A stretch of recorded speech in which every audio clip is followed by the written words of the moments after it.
Hello people and welcome to the next episode of Godzilla. So today I will be talking about Godzilla vs. Mechagodzilla and Terror of Mechagodzilla. So Godzilla vs. Mechagodzilla, I've seen most of the movie. It's a very good movie with a pretty good human story, some of the best monster action, and one of the best Godzilla kaiju to ever exist. One of the best Godzilla personalities, designs to ever exist. Even though this is 1968, it's the closest I have. King Caesar is underrated, and Titanosaurus is very underrated. That's like a clay model I made. So,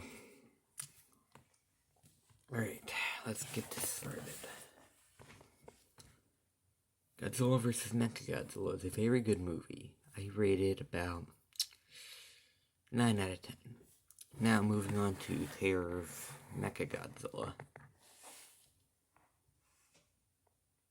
You know what? Let's just go back to Godzilla vs. Mechagodzilla for a second.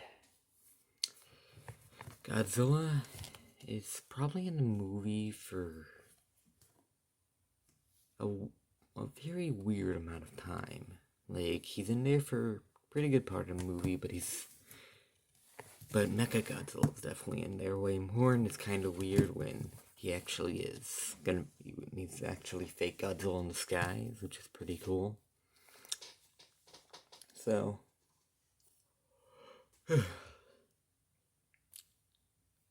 something I haven't done with any of my reviews is go through the movie's plot, which I need to go through.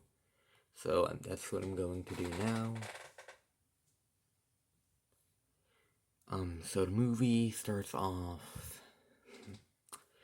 on Okinawa, where one of the main female character, I believe, has a vision of King Ghidorah and other monsters terrorizing the world. So then they go through a quest where aliens try to steal the King Caesar statue. Then they get this statue back, summon King Caesar, and by that time Mechagodzilla's in fake Godzilla skin going around, breaks Anguirus' jaw, he survives. Then Godzilla finds him, and they battle for a little bit, then Mechagodzilla reveals himself, and knocks Godzilla into water, and then you see him bleed. Then later, King Caesar, Godzilla, and Mechagodzilla all battle. In fact, it's probably the best part of the movie. That's not how it looked, but that's close enough. And then Mechagodzilla is broken into a million pieces, and the aliens escape back into space. Now, in Terror of Mechagodzilla, Titanosaurus is found and is weaponized by the aliens who also rebuild Mechagodzilla. So, Anguirus and King Caesar are not in this one, but Godzilla, Mechagodzilla, and Titanosaurus are.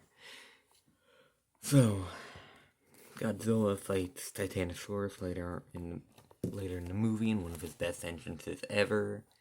And then they all have a duel in Tokyo where Godzilla gets beaten, sometimes even buried a lot, but eventually defeats Mechagodzilla, and I don't know if he kills or just wounds Titanosaurus. So, I just broke Titanosaurus' hand off. Rest in peace, Titano. Sorry, Titano. I'll repair you. Or I'll just get the bandage vinyl. But, hey, my 1967 clay model has a broken hand, so if you see him all the way up there. That one next to the 64 is not the 62. Towards the right, I believe, is got a broken hand. So all in all, the Mechagodzilla duology is very good and some of the show's finest work. Akira Ifukube returns for Terror of Mechagodzilla and does one of the best Godzilla soundtracks he's ever done. Mizuru Sato's music for Versus Mechagodzilla is very good too. It's got Mechagodzilla's very famous theme, It's got Godzilla's arrival in to the final battle. I think that music was very like dreadful, and I loved it.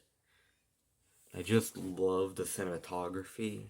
Something I forgot to mention from in my versus Hedorah review is that the cinematography in that film was very good. It's got very nice like shots. It's got very nice ways they move the camera around, and it's very clever. Like first, like I won't go into detail on it, but it's very clever. Like it makes you think you're in three different places as the camera starts moving and more things come into view. It's very nice.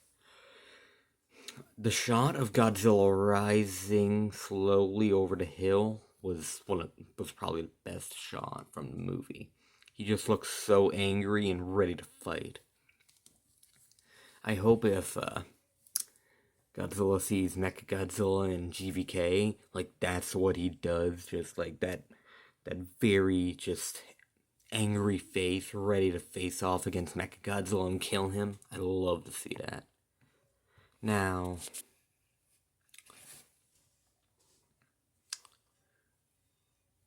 I think the worst part about these movies are probably kinda the human characters. Because with these movies, you really only remember the monster parts unless it's Terror of Mechagodzilla, or maybe even the main alien bad guy in versus Mechagodzilla.